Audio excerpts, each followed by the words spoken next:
Well, if you were going to ask someone who's been using Photoshop for some time what one of the most important features is, more than likely they're going to answer layers. Layers is definitely the backbone of a lot of images or any kind of workflow inside Photoshop. In fact, the subject of layers is so complex that a full book has been written on it by my colleague, Matt Kloskowski. You can check that out. He also has a couple of courses specifically catered to layers. And true, it is a very, very complex subject, and we're not going to be able to cover all aspects of layers here in this course, but I just want to cover some of the basics so you get a general idea of how layers work. So we're going to cover that over the next few videos. So layers are basically handled in the Layers panel. As you can see by default, it's gone ahead and showed up inside my document here. I'm just going to drag it out so we can talk about this for a little bit. The Layers panel is where all your files are, or all your layers are managed.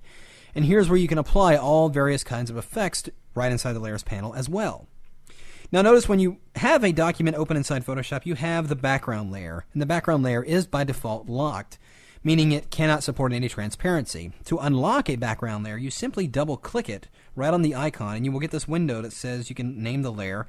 And it's basically going to turn it into a normal transparent layer.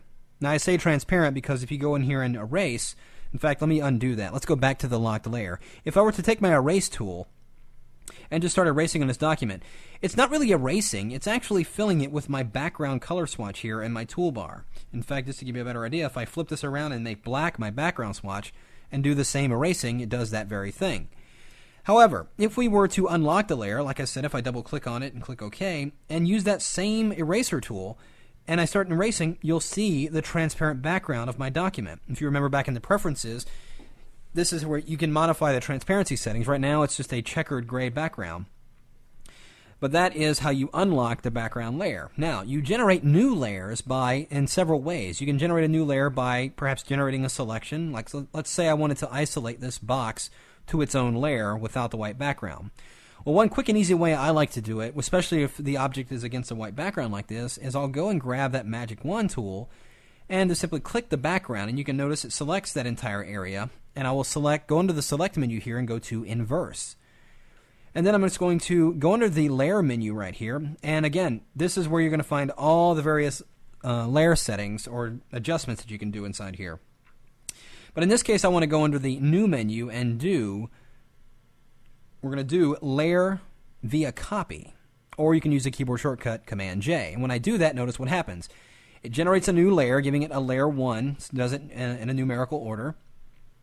And now, if I turn off the visibility, these icons next to the layers are these little eyeballs are basically how you turn on and off the individual layers. So if I turn off this background layer, you'll notice that now we have that box on its own layer against the transparency. And now I can move this object around on this layer. Now, the highlighted layer is your currently active layer, depending on what layer you're working on, so you can move that object around. If I were selected on this layer and I wanted to move that box, notice nothing happens. It's moving around the object that I can't see. So let's jump over to another image I've got open here. Now, here is an image I generated based on a number of different color fills and frames and shapes and things like that. Looks like a standard flat image, but look at my Layers panel here. You'll notice I've got a considerable number of layers going on in here, all the way from the background layer all the way up to the various parts that make up this image.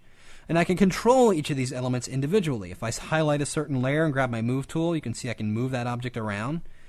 So I'm able to build an image but still keep all my parts separate by putting them together in a Layers panel. And the way the layers work is, try and imagine yourself at the top of this layer order looking straight down. And that's what you're seeing in the image right here. In fact, to get a better idea, I've taken this very same image and kind of tilted it in a way that you can see how those layers are going. So this very image right here is simply a buildup of all these combined layers. So we're just kind of tilting it and spreading them out just to give you a better idea. So each individual layer is a different item. I've got some shading layers here. Here's my background layer. There's a texture layer. Each of these frame layers, we've got the image, all these elements that make up the light. And then there's a lighting layer here. So all these individual elements combine to make this image that you're looking at right here.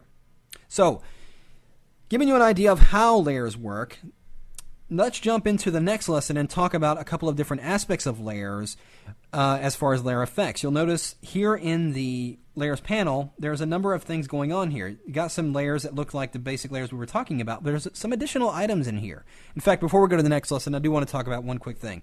You notice some layers have an additional icon here next to them. Now, this is known as a layer mask. Now, again, masking is another incredibly complex subject, but I just wanted to touch on this so you can see what's going on. What this is a way of hiding or revealing certain parts of your layer using a layer mask. And it does that based on 256 levels of gray. Now, anything that's white on this layer, as you can see, is going to be completely visible. And anything black is going to be hiding something. So to give you a better idea, let's go back over to this image here. So there's that box layer that I created. So let's say I wanted to hide a certain aspect of it. Well, I'm going to go down here to the bottom of my layers panel, and you've got a number of icons here, and I'm going to cover a couple of these in the next lesson, but I want to look at this one right here, this third icon. When I click on that, you notice what happens to my layer. It added that third icon there. And it's filled with white, as you can see, revealing everything on this layer. However, if I go over here and grab, let's set the foreground color of my brush to black. I'm going to grab that brush tool, and I'm just going here and I'm just going to start painting. And you'll notice that it appears to be erasing that aspect or that part of my box, when in reality it's actually not. It's actually painting right on that layer mask and temporarily hiding it.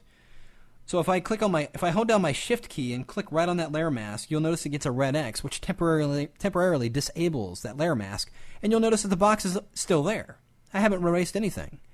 So it's a non-destructive way of hiding and getting various effects on your images, on your particular layers, without actually erasing them. So if I ever decided I want to go back to that, I don't want to have that box erased, you can simply grab that layer mask itself, drag it to the trash can, and then you just hit delete, and it's gone away. So let's jump back over there and look at these layers. You'll notice there's other aspects of these layers too. They've got an effects icon here, and that's basically something called layer styles. And that is something I want to talk about in the next lesson. So, hope this gives you a basic idea of how layers work. We're going to jump in a little bit deeper in the next lesson and talk about some things you can add to your layers. Oh, one final footnote before we leave this lesson. I want to talk real quick about renaming and throwing away layers inside your layers panel. You'll notice I have a number of these layers, and they're simply numerical, and that's just the default whenever you go and create a new layer. But if you wanted to name a layer for its specific content, you can simply just double-click right on the name itself and give it a new name. And we'll just call this, well, actually, let's go down here and let's select this frame layer, and we'll just double-click on that, and we'll call it Frame 1, and you simply press Enter, and it goes ahead and applies the name. Now, there are a couple of ways of deleting layers inside Photoshop. Now, new to Photoshop CS4, if I'm currently highlighted on a specific layer and you simply press the delete key, it will go ahead and delete that layer for you. Before, you weren't able to do that. In order to delete a layer and one way you can still do it is simply taking that layer and dragging it right down to the trash can icon at the bottom of the layers panel, and it will go ahead and throw that layer away as well. So, those are the quick things there. Let's jump into the next lesson and talk a little bit more about layers, shall we?